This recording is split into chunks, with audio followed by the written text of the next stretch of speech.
Hillary Clinton warns of the vast right-wing conspiracy, but later she'll clarify it's not necessarily a bad thing. I actually have a lot of friends who are in the right-wing conspiracy. We see parents who dream big, of honor students and artists. By supporting programs that help children learn, we help parents watch their dreams come true. From the Watergate Building in Washington, this is Hotline TV. Now, here are Hotline editors Mark Ambinder, Amy Dudley, Maura O'Brien, Katherine Lehr, and John Mercurio. Hi everyone, I'm John Mercurio. I'm Mark Ambinder. Welcome to Hotline TV. Hillary Clinton and Barack Obama were among 10 presidential candidates who spoke at the Firefighters Forum this week. They were also among the presidential candidates causing some fires of their own as both sidestepped questions momentarily about General Pace's comments about gays in the military. Mark Ambinder, first, welcome to the show. My pleasure. So happy to have you.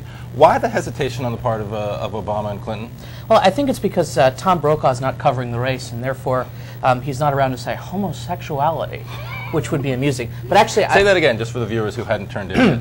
Homosexuality. But actually, I think the real reason is probably generational. Even though Senator Clinton is politically liberal, a lot of people that generation just aren't terribly comfortable talking about the morality of homosexuality, I think. Right. But, you know, at this point, why I think that the catchword and the modus operandi, if you will, of candidates in this presidential campaign should be sort of a lack of caution on issues like this. I mean, on a very simple question of is homosexuality immoral, they'd had 24 hours, right. Clinton and Obama, to come up with an answer, and still they thought they ended up saying that, and still, at least at first, they were unable to sort of come out with it.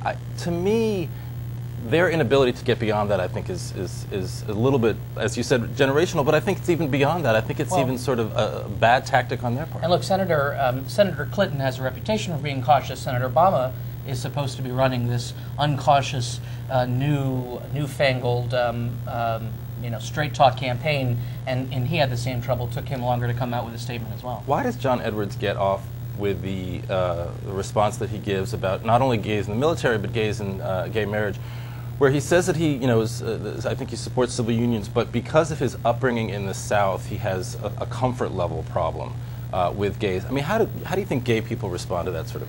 I don't actually. I mean, I don't actually know that that's necessarily a bad response. I mean, obviously, there'd be a lot of gay people who will find that response objectionable, but he at least goes there and explains the issue to an extent that Senator Clinton, who has said she struggles with the idea of gay marriage, but she doesn't necessarily explain her struggle. He's beginning to explain that. I mean, I'm not really sure that's so bad of an answer for Senator Edwards.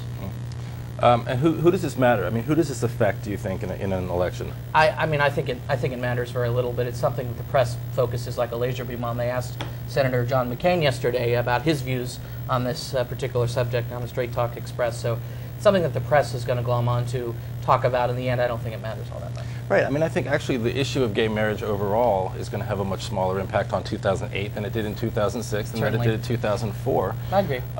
Which is interesting if you compare it to abortion rights, which continues right. As a social wedge issue to divide actually both parties and to divide the country. But I think you see the difference, I think, between those two issues, primarily because one is a federal issue and one is still sort of at the state level.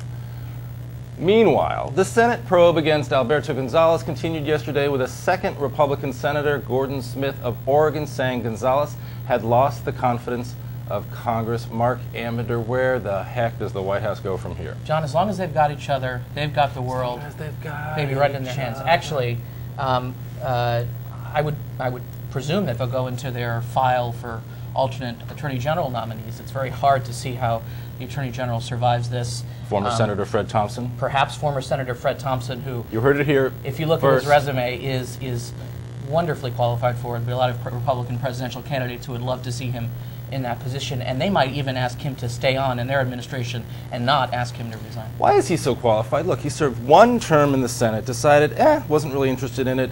They made him a chairman of a committee after only 2 years. He was chairman of the Government Reform Committee. He oversaw the campaign finance reform legislation with sort of mixed results as the chairman of that committee, and then decided to retire and leave and go make money as a lawyer, and then again, going back to his acting career. Why does he become not just a potential attorney general candidate, but actually a possible presidential frontrunner? Well, to the extent that Senator Barack Obama, who has 6 years in the Illinois State Senate, is a potential presidential frontrunner, it's almost like comparing McDonald's to a Ritz. I mean, Fred Thompson was, chief counsel on the Senate Watergate Committee. He's worked at the Department of Justice before. He's tried dozens, if not more than 100 cases in his life. He's experienced all realms of experience, from television to politics to private business.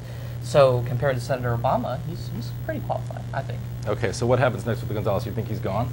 I'm never fond of making predictions on television. People can say that you're wrong, but with more and more Republicans coming out and saying, with the White House not especially eager to do their best to defend him, I think that press conference earlier this week was basically the White House saying to Gonzalez, you have one chance publicly to make this good, and then you're on your own. Mm-hmm. Well, I think that's exactly right. I think in the first term of the Bush White House, there was such an emphasis on loyalty and on sticking behind sort of trusted aides, even when they faced sort of the biggest storms of their careers.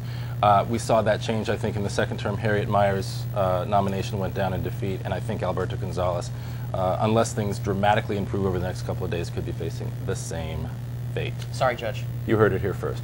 Mark Ambinder, everyone, thank you so much for coming. My pleasure, John.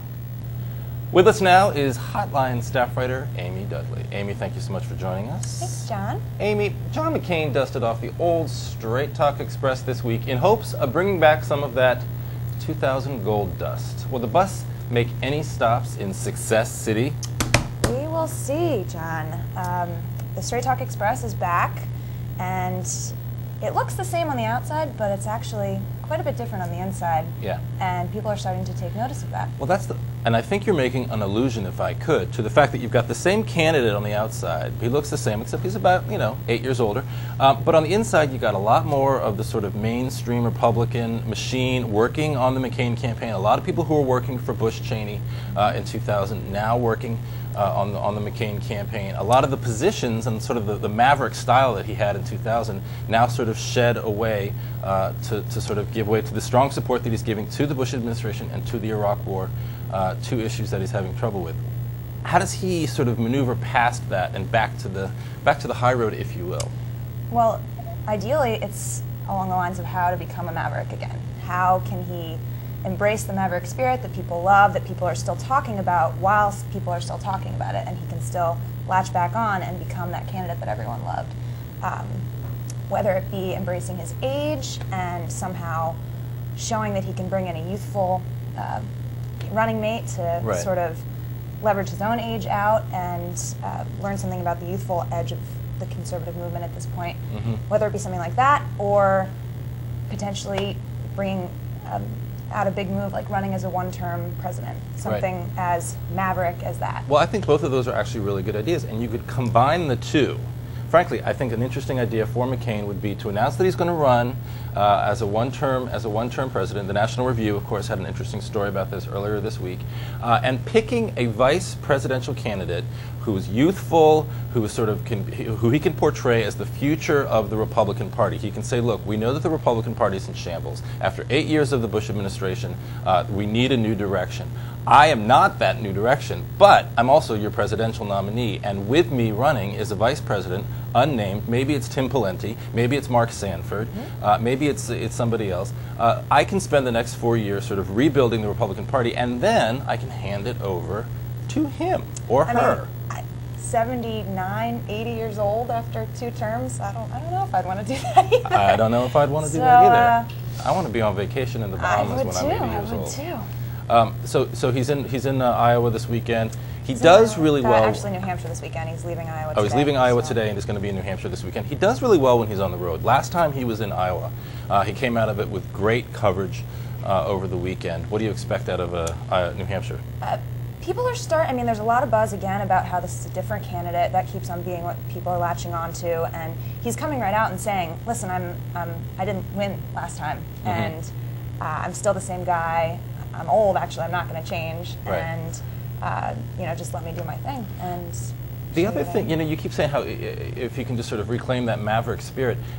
There's another argument I think that people are making that, look, he doesn't need to reclaim the maverick spirit. He has such an establishment behind him. Republicans always go for the sort of establishment candidate, whether it's George Bush or Bob Dole in '96. And all he needs to do is sort of ride out this primary, watching, you know, the Mitt Romneys and the Rudy Giulianis, watch their campaigns implode, and then just sort of ride into the nomination. You know, it depends on how you look at it, but if his establishment, if his machine is as together as they think, that could work. I mean, you nailed it right on the head in that he is becoming the establishment, traditional, typical candidate. And in some ways that might, you know, just lead him right into it, or it could hurt him in the long run because there's a new fresh face. There's two outside the Beltway conservatives that are in the top tier with him. And he's become the insider that some people sort of see as a negative vibe. Right. So. And we did this whole conversation without even mentioning Fred Thompson. I'm so proud of both of us. Thank you so much for your insight, Amy Dudley, and thank you for joining us. Finally today, Hotline staff writer Maura O'Brien. Maura, thank you so much for joining us on Hotline TV. Thank you for having me. Maura has been following the various Rudy Giuliani revelations, and she's here for our new segment, This Week in Rudy Blows. Maura, let's talk about which of these stories we have here on my favorite segment of Hotline TV, the Velcro board. Which ones of these stories that we've got in front of us do you think have staying power? And by staying power, I mean stories that are sort of in the news this week that could have a sort of lasting impact on Giuliani's presidential aspirations. We've got. Let's just go through really quickly. We've got the conflict with the firefighters that kept him out of the firefighters convention this week. Public funding of abortion video that was on YouTube that showed him supporting public funding. A video of his wife Judy Giuliani introducing him, bringing up his personal life and his potential or possible or perception of a link to Hugo Chavez. Go. All right. Well, the one I'd like to start with, I think, that has most staying power. Indeed. I think it's probably maybe not the instance itself with Judy Giuliani, this video where what happened was she introduced Rudy at his fundraiser in New York recently, and she was recalling their early, when they first became a team together, and was talking about their early flirtation, and it came across as very awkward because at the time he was married to his second wife with whom he had a horribly messy divorce. And so, if anything, it just reminded the crowd not of how happily married he is now. It's the fact that he has this horrible divorce and an affair, and it just brings up the whole issue again, and it reminds people that he has this very messy marital and family history. Right. So the video itself isn't maybe that big of a deal at all, but it's just his the whole marriage issue. The issue of his personal life, which will continue to keep coming up, whether it's in the form of Judy Giuliani, Donna Hanover, or his son. Right. The issues he has with his son, which relate to the divorce that he went through. Okay, go, next. All right, next, I would say, I'm going to go the abortions.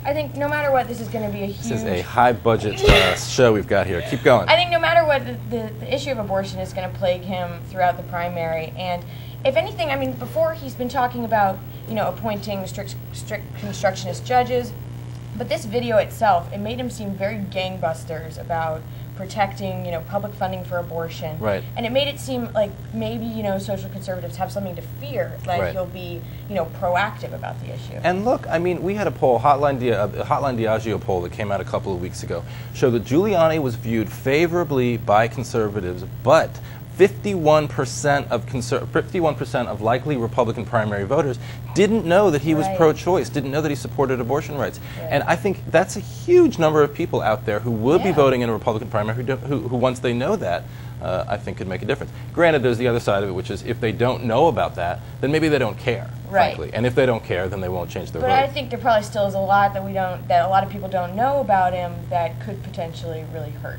And this just kind of helps it. All right, I'm going to rearrange some of your bad choices here in a minute, but you go ahead, keep going. All right, next I'm saying firefighters.